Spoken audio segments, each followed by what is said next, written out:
आचार्य शुक्ला 35 सालों से लगातार ज्योतिष सिखाने का काम कर रहे हैं। आचार्य जी के बात करने का तरीका स्वीटनेस और सरलता के साथ ज्योतिष की प्रस्तुतिकरण मनमोहक है। इनके द्वारा सिखाए हुए ज्योतिषी देश विदेश में फैले हुए हैं। ज्योतिष के क्षेत्र में आचार्य शुक्ला जी की रिसर्च सराहनीय है। प्रस्तुत है आचार्य शुक्ला जी की ज्योतिष क्लास।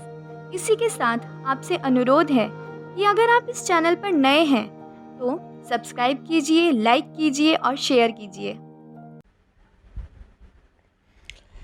आज आपको एक ऐसा योग बोल लो या दोष बोल लो, ऐसा योग बताऊंगा कि इस योग को ना तो आपने कभी सुना होगा और ना ही कहीं पढ़ा होगा। दोस्तों, आप लोगों को बताना चाहेंगे कि ज्योतिष में कई ऐसे योग मानो या दोष मानो ऐसे बने हुए हैं जिनको ज्योतिषी बताना ही नहीं चाहते। ज़्यादातर लोग जानते नहीं हैं और जो लोग जानते हैं वो बताना ही नहीं चाहते, क्योंकि आजकल के ज़माने में कोई भी बिना मतलब का विरोध नहीं झेलना चाहता। इस वजह से बोलते ही नहीं है।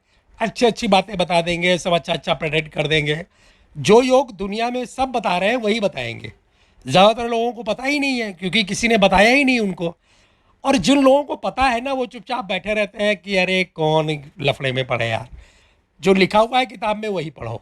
आपको आज एक ऐसा योग बताऊंगा कि जो कभी कभार आपको ज़रूरत पड़ेगी। आपको देखने में लगेगा कि कुंडली में सब कुछ तो ठीक है, इसकी कुंडली बड़ी अच्छी है, इसको तो एकदम सफल व्यक्ति होना चाहिए, इसको एकदम सफलता के बिल्कुल परचम लहरा देना चाहिए, सब कुछ ठीक ठाक है, लेकिन हो इसका बिल्कुल उल्टा रहा है। मतलब जो कुछ भी आप प्रेडिक्ट करोगे कि आपकी दशा बहुत अच्छी है, आपकी कुंडली बहुत अच्छी है, आपके प्लैनेट बहुत अच्छे हैं, आपका स्वर्णिम टाइम है, मतलब गोल्डन टाइम चल रहा है, और जबकि जातक है सामने, वो बोलेगा अरे गुरुजी ऐसा कुछ भी नहीं है, सब कुछ उल्टा है, खाने के लाले पड़े हुए हैं। तो इसको आप दोष मानिए या योग मानिए, और ये उसकी कुंडली में नहीं है, उसकी फैमिली की कुंडली में है, लेकिन असर उसको मिल रहा है। अच्छा, कभी आपने सोचा है ऐसा कि मान लीजिए आपका कोई बेटा है, लड़का है आपका, आपकी कुंडली बहुत फर्स्ट क्लास है, लड़के की भी कुंडली आपकी बड़ी फर्स्ट क्लास है, लेकिन लड़के की कुंडली में कोई ऐसा ग्रह बैठा हुआ है किसी भी घर में। मान लीजिए आपका कोई लड़का है, उसके कुंडली में एक ग्रह ऐसा सीधा इफेक्ट अपने फादर के ऊपर कर रहा है। कभी ऐसा आप लोगों ने देखा है रिजल्ट? कभी ऐसा प्रोडक्शन किया है आप लोगों ने? नहीं किया है ना? कोई बात नहीं, मैं आज आपको बताता हूँ। ये आपको बता रहा हूँ कि एक कोई क्लाइंट थे, हमारे सज्जन थे, जिन्होंने मुझसे फ़ोन पे अपॉइंटमेंट लिया और उसके बाद में वो मुझसे मिले। बड़ी रोचक कहानी है, ज़्यादा लंबा नहीं करूँगा, आधा मिनट में आपको बताता हूँ, आप ध्यान लगा के सुनो। तो उनसे मुलाकात हुई हमारी, उन्होंने अपनी कुंडली दिखानी थी मुझको, तो मुलाकात हुई, आए हमारे पास बैठे, हालचाल हुआ, पहली बार मिले थे, पुरानी जान पहचान नहीं थी, लेकिन चूंकि अपनी आदत है कि पहले घुल मिल जाते हैं, थोड़ा हालचाल पूछते हैं, उसके बाद में कुंडली वगैरह देखते हैं। तो वो ऐसे क्लाइंट थे, सज्जन आदमी थे, उन्होंने कुछ पूछा नहीं। उन्होंने कहा गुरुजी हमें कुछ पूछना नहीं है, हमें आपको बताना है केवल, और आप केवल जो मैं बता रहा हूँ ना उसी को प्रेडिक्ट कीजिएगा, मतलब इधर उधर की हमें फालतू बातें नहीं जाननी है। तो उन्होंने जो शॉर्टकट में बताया, वो बताया कि उनका लाइफ बहुत अच्छा था, कई बार वो फॉरेनर कंट्री भी जा चुके थे, उन्होंने अच्छे खासे पैसे कमाए थे, उनके बच्चे थे, सब कुछ थे, लड़के थे, लड़की थी, और जब उन्होंने लड़की की शादी किया और लड़की ससुराल गई तो उन्होंने बताया कि तभी से इनका डाउनफॉल शुरू हो गया। धीरे धीरे 2-3 साल के बाद में इनकी स्थिति ये हो गई कि इनके पास जो कुछ भी था, यहाँ ज़्यादा विस्तार से चर्चा नहीं करनी, लेकिन उनका ट्रांसपोर्ट का काम था, खुद के ऑनर थे वो, और उनका धीरे धीरे धीरे धीरे सब कुछ ख़राब हो गया, मतलब बिकता हुआ चला गया, जितनी भी गाड़ियाँ वगैरह थी सब, और वो एकदम बिल्कुल मतलब कमाने खाने लायक थे, लेकिन जो उनका एक प्रकार से साम्राज्य बोल लो वो ख़त्म हो गया उनका। तो उन्होंने मुझसे यही कहा कि एक प्रकार से देखा जाए तो मैंने अपने दम पे बहुत कुछ कमाया था, सब कुछ अपने दम पे मैंने खड़ा किया, सब कुछ अच्छा था, मेरी लड़की थी, लड़के भी हैं लेकिन लड़की थी, जब से लड़की की मैंने शादी कर दिया और वो ससुराल चली गई, तो गुरुजी सबसे मतलब उसी दिन से हमारा डाउनफॉल शुरू हो गया, ऐसा मुझे लगता है। हमने कहा ठीक है, क्या करना है? बोले आप मुझे रिजल्ट बताओ। तो बातचीत ऐसे होती रही, तो कुंडली नहीं बनाया हमने। हमने उनसे एक सवाल किया कि आपका जो दामाद है उसकी मैच मेकिंग किए थे, उसकी कुंडली देखे थे, किसी को दिखाए थे? तो थोड़ा वो मॉडर्न थे, मॉडर्न ज़माने के आदमी थे। उन्होंने बताया कि नहीं, कुंडली तो नहीं मैच की थी, हालांकि अरेंज मैरिज किया था हमने, लेकिन डेट वगैरह निकाला गया था। कुंडली मैच हुई कि नहीं मैच हुई मुझे नहीं पता। लड़के वाले ने बोला कि ये शादी बन रही है, और हमने अपना डेट निकाल के शादी कर दिया। तो वहीं बैठे बैठे मैंने उनसे पूछा कि आप अपने दामाद के पूछिए एक बार, आप फ़ोन से पूछिए या कैसे पूछिए, आपका जो दामाद है उसके 4th हाउस में सैटर्न देव बैठे होंगे। अगर ये योग मानो या दोष मानो, अगर ये सही है तो फिर आपका पतन होता चला जाएगा, मतलब आपका डाउनफॉल शुरू हो जाएगा शादी के बाद में, क्योंकि दामाद को भी पुत्र का ही दर्जा मिला हुआ है। और पुत्र के या दामाद के 4th हाउस में अगर सैटर्न बैठे हुए, भले ही ऊंच के हैं या नीच के हैं, वो सब यहाँ कहानी मत करना आप लोग कि जी ऊंच के हैं नीच के हैं। वो उस जातक के लिए तो बहुत अच्छा है, उस लड़की के लिए तो बहुत अच्छा है, लेकिन फादर के लिए ये नुकसान करता है। क्या नुकसान करता है इसको मैं आगे बताऊंगा। तो वो आश्चर्यचकित रह गए, बोले ऐसा तो किसी ने कभी बताया नहीं। तो मैंने कहा मेरा नंबर कैसे मिला? तो उन्होंने बताया किसी जोशी के पास गए थे, बार बार गए, 2-3 बार गए, तो एक बार उसने बोला जी देखो मेरे तो समझ में आ नहीं रहा है, आपकी कुंडली बहुत अच्छी है, आपकी दशा बहुत अच्छी है, आपके प्लेनेट भी अच्छे हैं, लेकिन आप बार बार आते हो और बोलते हो कि जी आपका सब टाइम खराब है। तो भाई मेरे समझ में नहीं आ रहा है। अच्छा जोशी था वो, बोला ये आपकी भी कुंडली सही है, आपकी मिसेज की भी कुंडली सही है, आपके बेटे लड़के की और बहू की भी कुंडली सही है, सबकी कुंडली सही है, तो मैं क्या बता दूं क्या दोष है? तो थोड़ा सा चिंतित हुए, तो उसने नंबर दिया, बोला कि एक काम करो आप शुक्ला जी से बात कर लो, अगर कोई दोष है तो वो बताएंगे, नहीं है तो इसका कोई इलाज नहीं है, हमारे पास नहीं है।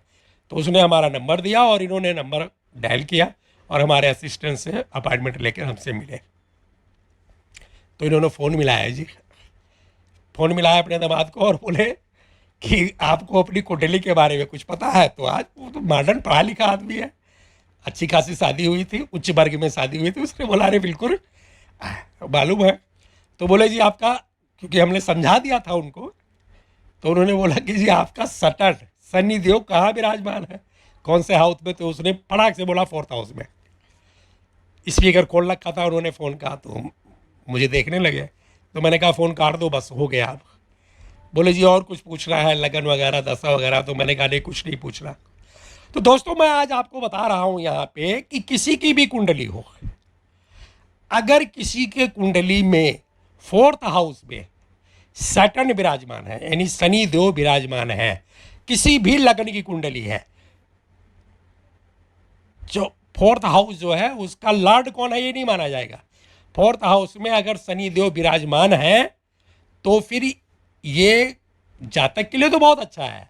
आप इसको कितना ही अच्छा मान लो, कई बार उच्च के हो जाएंगे, कई बार नीच के हो जाएंगे, कई बार अच्छा रिजल्ट देंगे, कई बार थोड़ा बहुत बुरा देंगे, लेकिन एक बात आप मान के चलिए कि उसके पिता का नुकसान होना शुरू हो जाएगा या फिर उसके ससुर का नुकसान होना शुरू हो जाएगा। ये कब होगा ये मैं आपको बता रहा हूँ। आपके समझ में आ रहा है मैं क्या कह रहा हूँ? किसी की कुंडली में, किसी जातक की कुंडली में 4th हाउस में अगर शनि देव विराजमान है, चाहे वो उच्च के हैं या नीच के हैं, तो फिर इसको एक प्रकार से पितृक्षय दोष के नाम से आप मान लो। लेकिन ये एक्टिव कब होगा? ये एक्टिव तब होगा जब वो अपनी कमाई से जमीन या फिर घर का निर्माण करेगा या घर खरीदेगा। आपके समझ में आ रहा है? 4th हाउस में शनि विराजमान है और अपनी कमाई से आपने जमीन ले लिया या अपनी कमाई से आपने घर खरीद लिया और किस्त देनी शुरू कर दी, तो आप एक बात अपने दिमाग में बिठा लो कि अगर आपकी मैरिज हो गई है, मतलब वो जातक अगर शादीशुदा है, तो उसके सास और ससुर का नुकसान होना शुरू हो जाएगा। और अगर वो मैरिड नहीं है, अगर उसकी शादी नहीं हुई है, उस पुरुष की शादी नहीं हुई है और उसने घर या ज़मीन खरीद लिया, तो फिर पिता का एक प्रकार से नुकसान होना शुरू हो जाएगा। समझ में आ गया? 4th हाउस में शनिदेव विराजमान है, उच्च के हैं या नीच के हैं उससे माने नहीं रखता।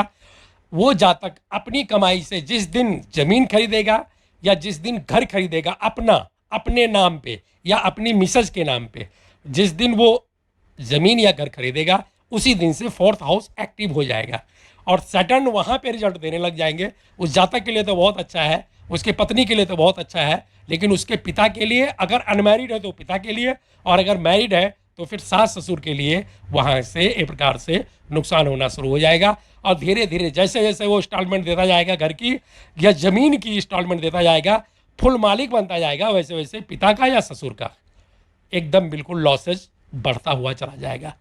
ये इसको आप दोष मानो, योग मानो, जो आपकी मर्जी मानो, मतलब जितना उसकी तरक्की होगी उतना ही इसको, इनके जो पिता या ससुर, इनका नुकसान होता चला जाएगा।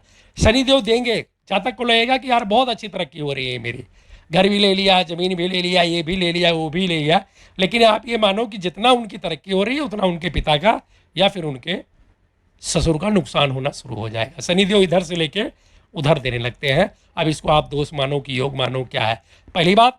और दूसरी बात है कि मेरे पास मेरा विरोध मत करना। अगर ये योग आपको पसंद आता है तो सुनो, नहीं पसंद आता तो आप मत सुनो, आप इसको मत मानो। लेकिन जी ऐसा नहीं है, वैसा नहीं है, ये सब मैं नहीं सुनना चाहता। मैंने आपको बता दिया, किसी बुजुर्ग एस्ट्रोलॉजर से, किसी अनुभवी एस्ट्रोलॉजर से आप जाकर के पूछना कि जी मैं ज्योतिष सीख रहा हूं, अगर फोर्थ हाउस में शनि है तो इसका इफेक्ट क्या होता है, जातक के लिए क्या होता है और जातक के रिश्तेदारों पे क्या होता है। तो अगर वो अच्छे मूड में है तो आपको तुरंत बता देगा कि जातक के लिए बहुत अच्छा है, लेकिन जातक के जो पिता हैं या फिर फादर इन लॉ हैं, इन दोनों के लिए नुकसान का योग बनता है। आपको ये मालूम था तो ठीक है, नहीं मालूम है तो भी ठीक है। अब इसकी रिमेडी भी है, रिमेडी बहुत ज़बरदस्त है दोस्तों, बड़ी मज़ेदार रिमेडी है इसकी, लेकिन यहाँ पे नहीं बोल सकता। अगर आपको रिमेडी जाननी है तो फिर अकेले में आकर के आप पूछ लो मुझसे, क्योंकि रिमेडी बताऊंगा, रिमेडी थोड़ी अलग हटके है इसकी, और बड़ी इजी रिमेडी है, एक दिन की रिमेडी है, 1 घंटे की रिमेडी है, और इसका जो है निगेटिव वाला जो इफेक्ट है वो ख़त्म हो जाता है, अच्छा वाला रिजल्ट शुरू हो जाता है। तो फिर हुआ क्या कि उन्होंने तुरंत मतलब मेरा मुंह देखने लगे, बोले हाँ जी गुरु जी वो तो बोल रहे हैं कि फोर्थ हाउस में है जो आपने बोल रहे, तो क्या होता है। तो मैंने उनको बताया कि उन्होंने कोई ज़मीन या कोई मकान जैसे लिया होगा ना, आपका नुकसान होना शुरू हो गया होगा। तो उन्होंने बताया हाँ उन्होंने फ्लैट को जो है बुक कराया था और इंस्टॉलमेंट पे लेना शुरू कर, मतलब ले लिया था। अब क्योंकि मेरी लड़की भी और दामाद दोनों ही जॉब करते हैं तो रहने के लिए कब तक किराए पे रहते, तो फ्लैट के लिए उन्होंने जो है ले लिया फ्लैट और इसकी इंस्टॉलमेंट दे रहे हैं और उसी में रह रहे हैं। तो मैंने कहा जिस दिन फ्लैट उन्होंने लिया, पहली किस्त दिया, उसी दिन से आपका डाउनफॉल शुरू हो गया। तो उन्होंने बताया इसकी रिमेडी क्या करें। दामाद को भी अपने फ़ोन लगाया और बात कराई, तो उसकी रिमेडी फिर मैंने उनको बताया कि ये रिमेडी अपने दामाद को बोलो कि वो कर दें, उनके लिए तो अच्छा ही रहेगा, लेकिन जो निगेटिव असर है वो आपके लिए ख़त्म हो जाएगा। तो उन्होंने बाद में रिमेडी की उसकी, और रिमेडी करने के बाद में उनका जो निगेटिव वाला असर था वो ख़त्म हो गया। अब दोस्तों फिर एक बार आपसे बता रहा हूँ कि अगर आपको अच्छा लगता है कि हाँ ये योग सही है तो ठीक है, और अगर नहीं आप मानते तो भी ठीक है, लेकिन मेरा विरोध कि जी आपने ऐसा कहा वैसा कहा ये सब मत करना, क्योंकि इसी वजह से कोई भी विद्वान एस्ट्रोलॉजर बोलना नहीं चाहता। दुनिया भर के योग हैं और एकदम परफेक्ट योग है। अच्छा ये एक बात और, ये ज़रूरी नहीं है कि ये फार्मूला सब पे लागू हो, ये और भी ग्रहों का सपोर्ट लेकर के, देखो मैं आपसे बार बार बता रहा हूँ कि अकेला प्लेनेट कोई भी ना तो अच्छा रिजल्ट दे सकता है ना बुरा रिजल्ट दे सकता है। जब उसको और प्लेनेट का सपोर्ट मिलता है तब वो अच्छा रिजल्ट देता है और तब वो बुरा रिजल्ट देता है। तो अब मान लीजिए कि किसी के फोर्थ हाउस में सैटर्न है और उनके फादर को या उनके ससुर को कोई निगेटिव रिजल्ट नहीं मिल रहा है, तो आप आजमाना, जब वो ज़मीन या मकान खरीदेगा तब निगेटिव असर जरूर मिलेगा, लॉसेस जरूर होगा, और फिर भी अगर नहीं मिल रहा है तो इसका मतलब है कि उसने रिमेडी हो गई है, जान के हो गई या अचानक से हो गई या वैसे हो गई। और दूसरी बात है कि हो सकता है कोई भी इफेक्ट हो सकता है, घर में धार्मिक लोग हों, रिमेडी कर लिए हों, क्योंकि बाप को ही पता है। आजकल तो ज़माना है कि बच्चा पैदा होता है लोग जोशी के पास जाते हैं, और कोई अच्छा जोशी मिल गया हो और उसने पहले बचपन में ही बता दिया हो कि इसके फोर्थ हाउस में सैटर्न है, तो आगे चल के ये पिता के लिए या फादर इन लॉ ससुर के लिए घातक होगा, तो आप इसकी ये रेमेडी कर लीजिए। और जो आप उसने रेमेडी कर ली हो और उसका असर ना मिल रहा हो, और आप अब यहाँ चिल्लाने लगो कि जी मेरे तो 4th हाउस में है और मेरे ससुर को नहीं रिजल्ट मिल रहा है।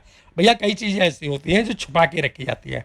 रेमेडी भी ज़्यादातर लोग छुपा के करते हैं, सभी लोगों को मालूम नहीं होता।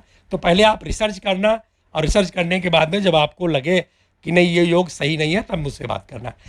और सबसे अच्छा है कि आप किसी विद्वान ज्योतिषी से मिलो और वो आपको तुरंत बता देगा कि नहीं बात सही है। और इस योग को लोगों ने किताब में लिख करके रखा हुआ है, बहुत कम ही लोग इसको बताते हैं। ठीक है, अब आते हैं कि दूसरा योग क्या है।